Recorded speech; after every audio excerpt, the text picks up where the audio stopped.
My parents secretly charged $115K on my credit card for my sister's Europe trip, so I reported it as fraud, leading to major family fallout. Last week, my mom called, practically squealing with excitement about my sister Emma's perfect graduation gift, a month-long Europe trip. I was genuinely happy for her until Mom casually dropped, "We used your credit card to book it all. We needed the points for upgrades. We'll pay you back, obviously." My stomach dropped. Wait, how much did you spend? $115,000. I couldn't breathe. $115,000 charged to my card without asking, without permission, without even a heads up. I tried explaining why this was illegal, how it could destroy my credit, how I might need that limit for actual emergencies. Mom's voice turned ice cold. "You've always been so selfish, Alex. This is your sister's big moment. Stop trying to ruin it with your penny pinching." When I called my dad hoping he'd be reasonable, he just said I was being dramatic and should be more supportive. Emma didn't even understand there was a problem. She just kept gushing about Paris and thanking me for helping with her graduation. I genuinely felt like I was losing my mind. I called the credit card company, but they said since I'd given my parents my details years ago for emergencies, it technically wasn't fraud. I was stuck with $115,000 in debt and a maxed out credit card. That's when I decided to go nuclear. I escalated with the credit card company, reported the charges as unauthorized fraud, and demanded a family Zoom call before taking further action. The call was a disaster. My parents were outraged, saying I was being dramatic and trying to ruin Emma's celebration. My mom actually said, "We raised you, clothed you, put a roof over your head. The least you could do is help your sister have the trip of a lifetime." Emma started crying. "I can't believe you're trying to ruin my graduation gift. You've always been jealous of me." My normally quiet dad said, "We've always had access to your card for emergencies. We just figured this one time would be fine." I was exhausted but determined. After the call,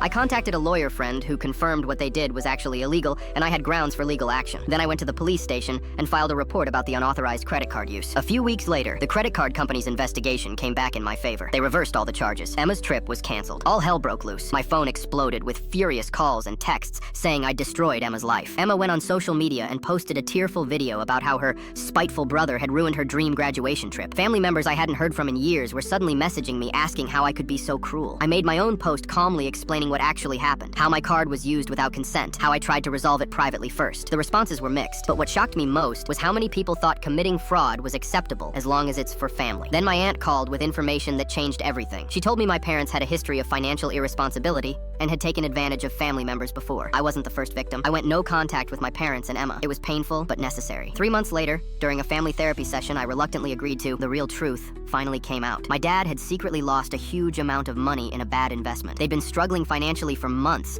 living beyond their means and using my credit card to keep up appearances. Nobody knew, not even my mom. There were tears, accusations, and for the first time ever, genuine apologies. They finally understood the weight of what they'd done. Emma has since moved into her own apartment and started working toward financial independence. She actually asks me for advice on budgeting now, which feels surreal. We talk regularly, and I'm finally getting to know my sister as an adult instead of the spoiled golden child. I got accepted into a master's program 3 hours away, and I'm starting this fall. My girlfriend Sarah has been incredibly supportive, and we're making long-distance work while I'm in school.